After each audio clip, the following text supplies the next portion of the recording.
ஆமை புகுந்த வீடு விளங்காது அப்படின்னு சொல்றாங்கன்னா, ஸோ ஆமை அப்படின்னு எடுத்துக்கிட்டோம்னா, அது உண்மையிலேயே இந்த ஆமை உயிரினம் கிடையாது.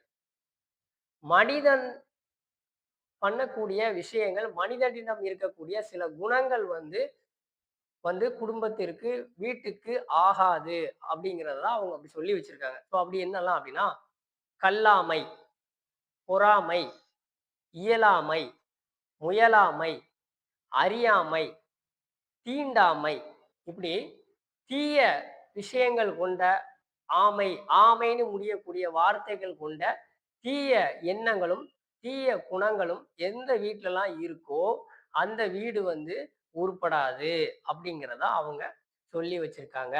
இன்னொன்னு என்னன்னா, அ இந்த காளான் அப்படிங்கிற ஒரு பூஞ்சைக்கு வந்து ஆ ஆம்பு அப்படின்னு ஒரு வார்த்தை சொல்றாங்க. இந்த காளான் வந்து சில வீடுகள்லாம் அந்த